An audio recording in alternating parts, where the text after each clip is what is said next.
আজকে আমি আপনাদের সাথে শেয়ার করব আমি কিভাবে বাসায় বেগুনি বানাই, খুব মচমচে ফুলকো বেগুনি।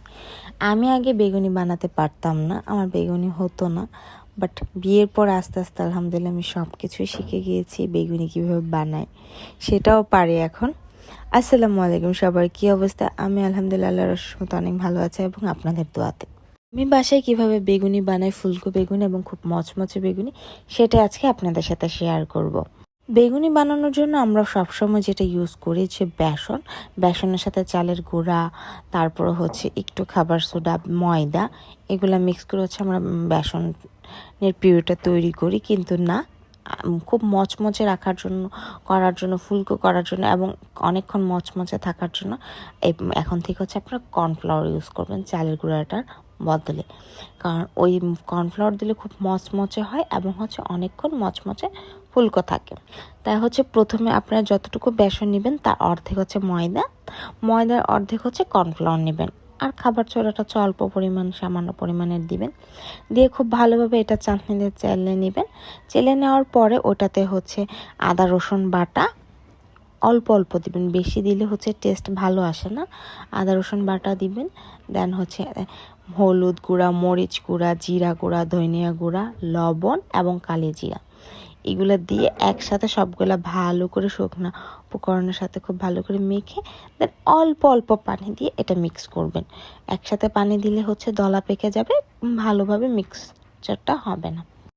অল্প অল্প যদি পানি দিয়ে এটা খুব ভালোভাবে মাখেন তাহলে খুব ভালো করে মিক্সচারটা হবে এবং খুব সুন্দর একটা বেসনের লেয়ার হবে, যেটা খেতেও খুব ভালো লাগে। যদি আপনারা এই বেগুনিটা খুব একটু সময় নিয়ে যদি বানান তাহলে খুবই মজা হবে এবং অনেকক্ষণ মচমচা এবং ফুলকো থাকবে।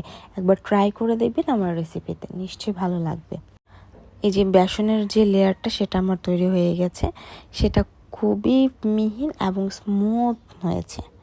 এবং দেখেন আমি একটা আঙুল দিয়ে দেখা দিচ্ছি, এই আঙুলটা কিন্তু যে বাকি লেয়ার মানে পিউরিটা সেটা পড়ে গেছে, আমার আঙুল অনেকটুকু লেগেছিল, সেটাই হচ্ছে পারফেক্ট একটা লেয়ার হয়েছে বেসনে। দেন হচ্ছে আমি বেগুনটা খুব ভালোভাবে কেটে নিয়েছি, যতটুকু আপনারা স্লাইস করতে চান, পাতলা মোটা যেটা আপনাদের ইচ্ছা।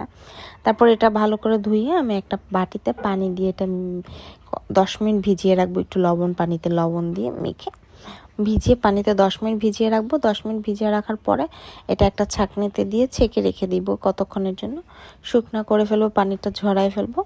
তারপর এটা বেসনে ডুবিয়ে খুব ভালোভাবে মিক্স করে বেগুনিটা বেসনের সাথে তেলে দিয়ে দিব। আপনারা একটা বেগুন দেওয়ার পরে আর একটা চামচ দিয়ে হচ্ছে তেলটা বেগুনের উপরে দিবেন, তাহলে অনেকটুকু ফুলে যাবে। ফুলে যাওয়ার পরে যখন এটা উল্টিয়ে দিবেন তখন দেখবেন একদম পারফেক্টলি ফুলে গেছে বেগুনিটা। একটা বেগুন যখন আপনি এভাবে প্রপারলি ফুলে যাওয়ার পরে আপনারা একটা বেগুন দিবেন, তাহলে হচ্ছে কি খুব ভালোভাবে বেগুনিগুলো হবে, ফুলবে অনেকটুকু। চেষ্টা করবেন এভাবে বানানোর জন্য, আশা করি আপনাদের বেগুনিটা খুব মজাও হবে এবং হচ্ছে অনেক ফুলকো হবে। এই তো আলহামদুলিল্লাহ আমার বেগুনি হয়ে গেছে, কিছু অনেক মচমচ করছে, কিছু হালকা মচমচে করছে। সবাই বেশি মচমচে খায় না, আবার সবাই হালকা মচমচেও খায় না, তাই দুইটা মিক্স করেই করছি। আপনাদের কাছে কেমন লাগছে বেগুনি বানানোটা অবশ্যই কমেন্টে আমাকে জানাবেন। আল্লাহ হাফেজ, আসসালামু আলাইকুম।